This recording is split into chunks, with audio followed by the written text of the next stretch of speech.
Welcome back. You're still watching SA Today. Now, the Zimbabwean opposition's challenge against President Emmerson Mnangagwa's election victory will be heard in the Constitutional Court on August the 22nd.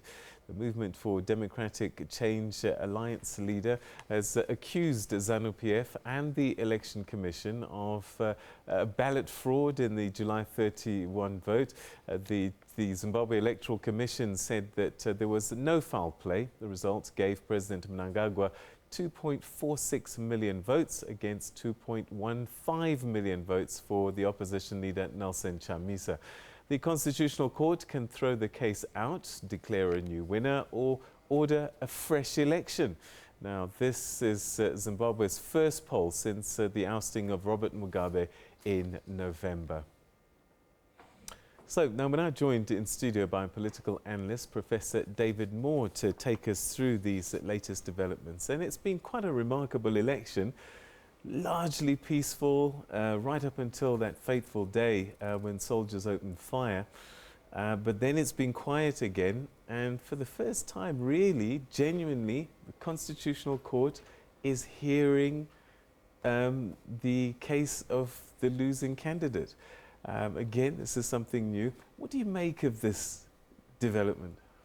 Well, Peter, it's good to see you in South Africa. I thought it was good in Zimbabwe. Yeah.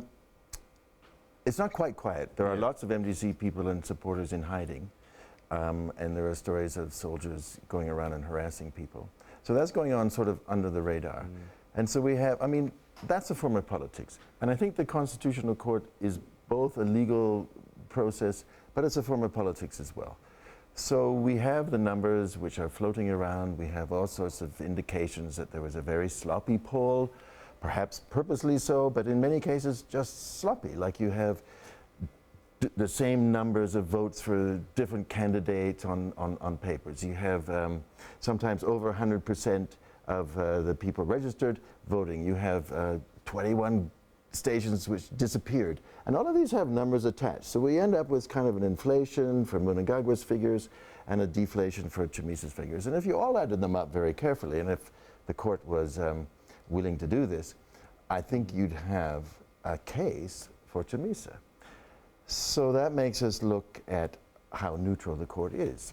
And historically, we've seen throughout the last almost 2 decades a stacking of the courts with ZANU-PF appointees.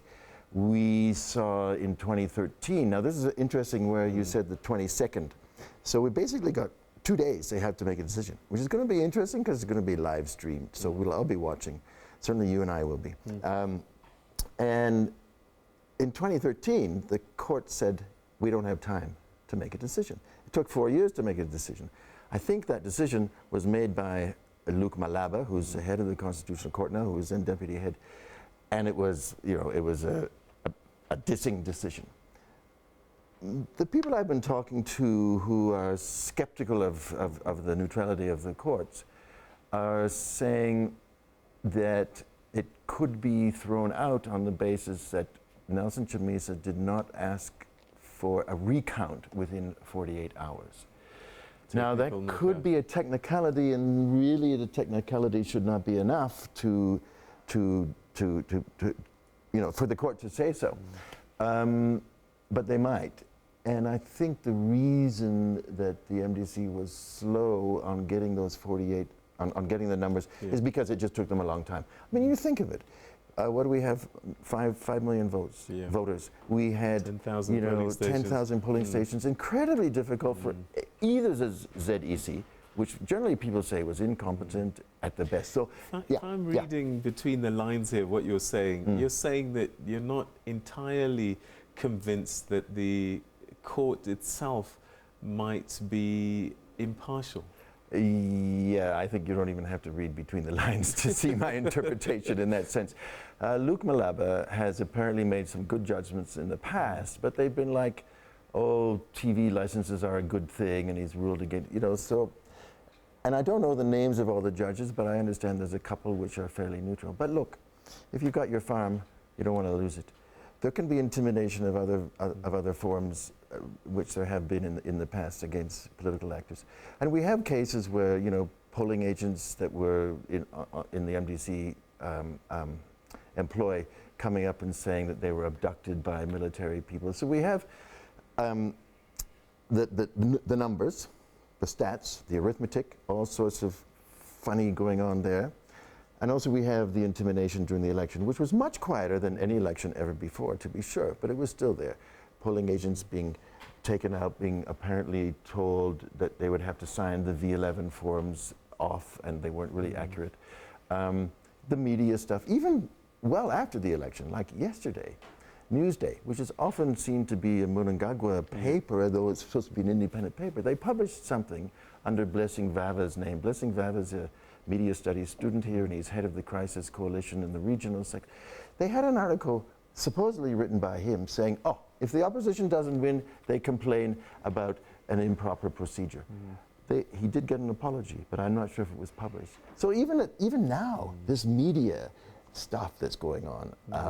You know. We're running out of time, but I just wonder if the courts don't deliver a sound judgment that is convincing, what could be the consequences? Because President-elect Mnangagwa has really hedged his bets with the international community's support that these will be free and fair elections, and they need that assurance for so many things to kick in. Could that be a consequence? And also domestically, if people feel cheated, what could be the consequence? Yeah. Well, I think the international community, led by the UK, is very angry with what happened on August the 1st, with the 6 or 7 people killed. So perhaps Mnangagwa will have to double over to preserve his image as a FW de Klerk, bringing in another leader, or a statesman, a leader of the nation. So he could sort of put the word out. Look, he even claims that he got Tendai Biti the bail. That's political interference blatantly, but it was good for him because it sort of painted. So he could maybe let it go. Then you might have ZANU-PF demonstrators, or then you might have the Chiwenga clique, or forces angry. If the MDC loses this constitutional battle, you again might see people in the streets. But I think those 6 people killed on August 6th would keep people's enthusiasm for demonstrations down. Let's say we had a runoff. Let's say we had that kind of neutral, okay, you got 49% of the votes, and Chamisa got 45, and there was 4%, whatever. Then what would happen? Would it be like 2008, where there was a lot of violence against MDC supporters and Morgan Tsvangirai had to pull out? Or would Chamisa actually pull out early? Or another option would be like in Kenya, the court did throw it out, but then Odinga refused to run in the next. So there are all of these options, which are fascinating in themselves, but I think in the end, and in the long term of history, it does indicate that people are paying a lot of attention to this democratic process.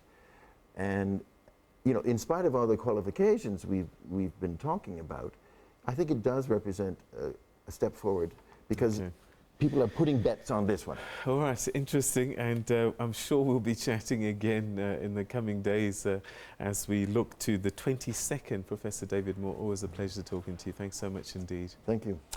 All right, so that's where we're going to leave Zimbabwe's story. As I said, we've heard today that the Constitutional Court will be hearing arguments on the 22nd of August, and that's a couple of days before the 14-day cutoff, and we'll know what the future of Zimbabwe is then.